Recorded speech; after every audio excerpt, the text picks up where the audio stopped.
रुद्रवन का आकाश पिछले 3 दिनों से स्याह था। आसमान से गिरने वाली बर्फ कोमल नहीं बल्कि लोहे के नुकीले तीरों की तरह चुभ रही थी। इस भयावह ठंड में जंगल के सबसे खूंखार शिकारी शत्रुजीत की गुफा एक ठंडे मकबरे जैसी लग रही थी। उसकी आंखों की वो पीली ज्वाला जिससे कभी जंगल थर्राता था, अब बुझते हुए दिए की तरह फड़फड़ा रही थी। अचानक गुफा के द्वार पर एक साया उभरा। एक छोटा सा गधा गोलू, जिसके पैर बर्फ में धंस रहे थे, भीतर दाखिल हुआ। क्या यहाँ कोई है? मुझे बस एक कोने की जगह दे दो, बस एक रात की सांसें उधार चाहिए। कौन हो तुम? क्या मेरी मौत का जश्न मनाने के लिए यमराज ने तुझे भेजा है, या तू अपनी बेवकूफी का इनाम अपनी जान देकर चुकाना चाहता है? महाराज, मैं अपनी माँ से बिछड़ गया हूँ। बाहर की हवा हड्डियाँ गला रही है। मैंने सोचा कि यहाँ शायद थोड़ी जगह मिल जाए। जगह? यहाँ सिर्फ कब्रिस्तान है छोटे। मैं 7 दिनों से भूखा हूँ। मेरा पेट मेरी पेट से लगा है और तू कहता है कि तुझे जगह चाहिए?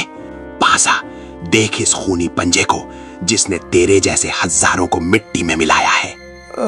आप मुझे डरा रहे हैं महाराज, पर आप खुद दर्द में हैं। आपकी गर्दन वो नीली पड़ रही है।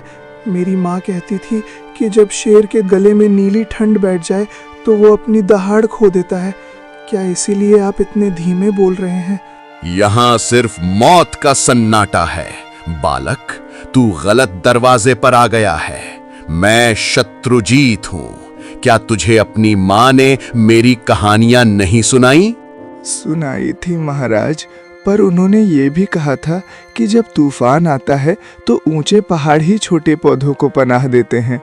बाहर की ठंड मुझे पत्थर बना देगी, पर आपकी गुफा शायद मुझे कल का सूरज दिखा दे। अगर आप मुझे खाना चाहते हैं तो खा लीजिए।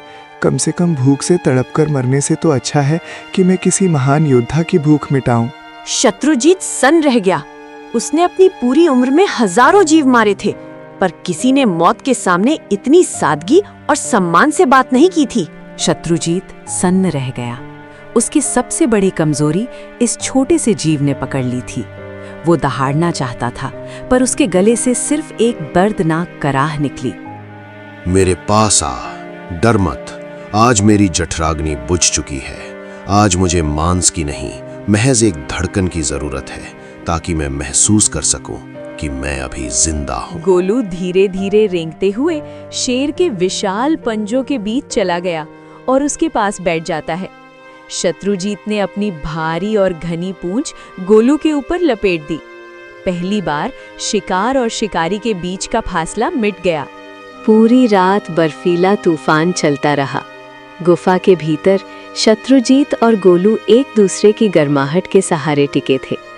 आधी रात को शत्रुजीत को तेज बुखार आया और वो दर्द से कराह उठा। महाराज, आप कांप रहे हैं। आपकी देह अंगारे की तरह जल रही है। यह अंत है गोलू। इस जंगल का नियम है, जो कमजोर पड़ा उसे वक्त खा जाता है। मैंने भी यही किया था। आज वक्त मेरे साथ वही कर रहा है। नहीं, नियम बदलते हैं। आपने मुझे आज रात बचाकर नियम बदला है। अब मेरी बारी है। गोलू अपनी जान जोखिम में डालकर गुफा के मुहाने तक गया। उसने देखा कि बर्फ के नीचे कुछ सूखी घास और देव जड़ें दबी हुई थी। उसने अपने नन्हे खुरों से बर्फ खोदी। उसके पैरों से खून निकलने लगा, पर वो नहीं रुका। वो उन जड़ों को लेकर आया और उन्हें अपने मुंह से कुचलकर उसका रस शत्रुजीत को पिला दिया। तभी गुफा के बाहर से कई आंखों की चमक दिखाई दी।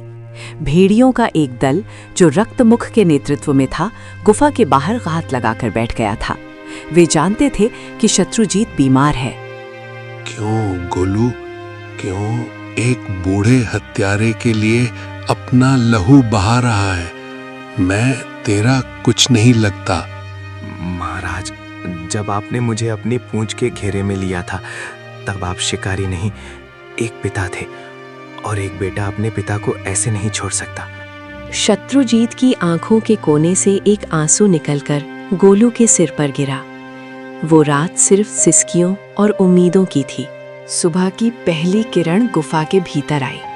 बर्फ धीरे धीरे पिघल रही थी, लेकिन शत्रुजीत का शरीर अब पूरी तरह जवाब दे चुका था। गोलू ने देखा कि शेर के चेहरे पर एक अजीब सा नूर था। गोलू, देख, सूरज निकल आया है। आज रुद्रवन में नया सवेरा होगा, पर मैं उस सवेरे का हिस्सा नहीं हूँ। महाराज, आप ऐसा मत कहिए। जड़ें काम कर रही हैं। आप कल से बेहतर लग रहे हैं। गोलू, मेरी बात ध्यान से सुन। बाहर भेड़ियों का एक बड़ा झुंड इस गुफा को घेरे हुए है। वे जानते हैं कि राजा अब नहीं बचेगा। जैसे ही मेरी सांस रुकेगी, वे अंदर आएंगे। तभी भेड़ियों का सरदार रक्तमुख गुफा के मुहाने पर चढ़ाया। उसने देखा कि शेर उठा बैठा है। शत्रुजीत, तेरा समय समाप्त हुआ। अब ये गुफा हमारी है। इस गधे के बच्चे को हमें सौंप दे और हम तेरी मौत को आसान बना देंगे।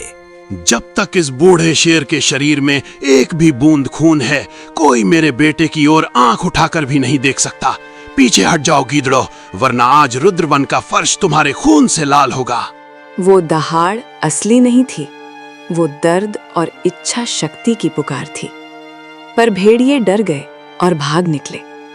शत्रुजीत धीरे से वापस बैठ गया। उसकी आंखों की ज्योति अब बुझने वाली थी। महाराज, आप ठीक हो रहे हैं। आपने कर दिखाया। अब हम हमेशा साथ रहेंगे। नहीं गोलू, मेरा शरीर मिट्टी मांग रहा है, पर मेरा दिल अब तेरे सीने में धड़केगा। देख, बर्फ पिघल रही है। जा, उस नई दुनिया में मेरा नाम रोशन कर। तू आज से सिर्फ एक गधा नहीं, तू शत्रुजीत का वारिस है। रुद्रवन की गुफा के भीतर सन्नाटा पसरा था। शत्रुजीत का विशाल शरीर अब शांत था। उसकी आंखों की वो मशाल बुझ चुकी थी। नन्हू, गोलू उसके ठंडे पड़े पंजे पर अपना सिर रखकर रो रहा था। उसके आंसू शेर के बालों में गिरकर जम रहे थे। महाराज, उठिए ना। देखिए, सूरज की पहली किरण बस आने ही वाली है। आपने कहा था कि हम साथ में नई घास के मैदानों तक जाएंगे। आपने मुझे अकेला छोड़ दिया।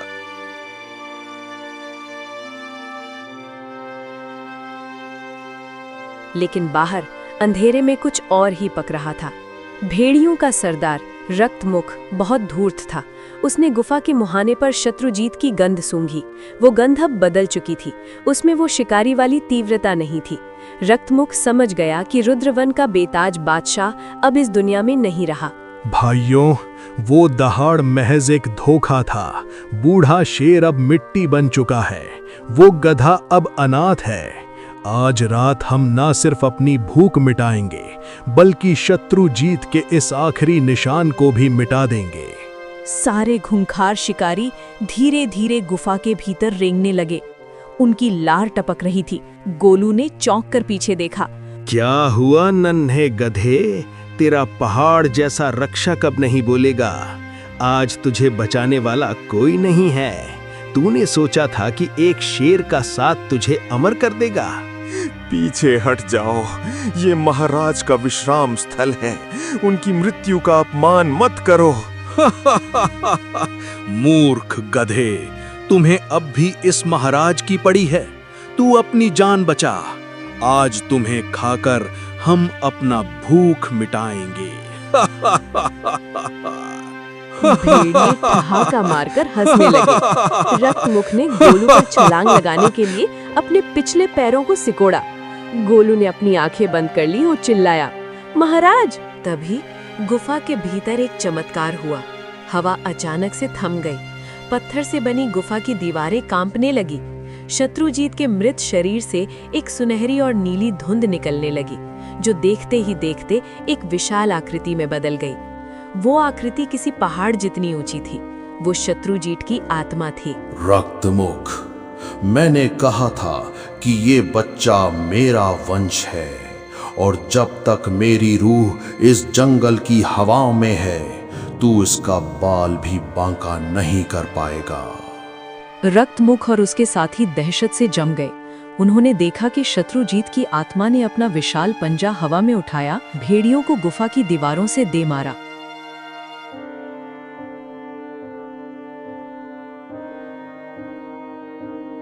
ये नामुमकिन है।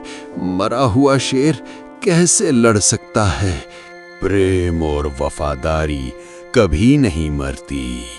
भाग जाओ यहाँ से, इससे पहले कि मैं तुम्हारी रूहों को भी कैद कर लूं। भेड़िए चीखते हुए गुफा से बाहर भागे। वे अपनी जान बचाकर ऐसे भागे मानो खुद काल उनके पीछे हो। गुफा में फिर से वही अलौकिक शांति छा गई। शत्रुजीत की रूह अब धीरे से गोलू की ओर मुड़ी। गोलू की आंखों में डर नहीं था, सिर्फ असीम प्रेम था। महाराज, आप जिंदा हैं? बेटा, शरीर मिट जाता है, पर जो रिश्ता हमने इस सर्दी में बनाया है वो जन्मों तक रहेगा। तूने मुझे मरते समय एक पिता का सुख दिया और मैंने तुझे एक रक्षक की शक्ति।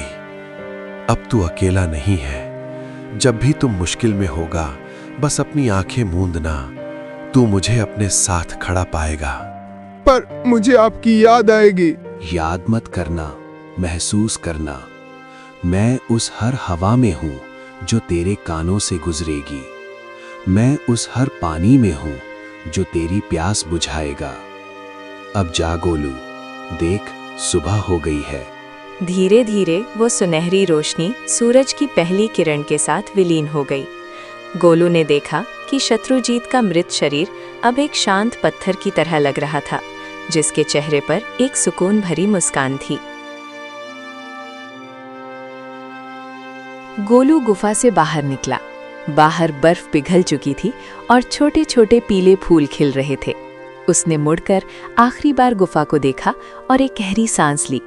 उसकी चाल में अब एक गधे की चंचलता थी और उसकी नजरों में एक शेर का साहस। रुद्रवन ने उस दिन एक राजा को खोया था, पर उसे एक महान रक्षक मिल गया था। एक छोटी सी बात, अगर आपको ये कहानी दिल से अच्छी लग रही है तो अभी सब्सक्राइब कर लीजिए, क्योंकि आगे हर कहानी और भी खास होने वाली है। आपके एक सब्सक्राइब से हमें बहुत मोटिवेशन मिलती है।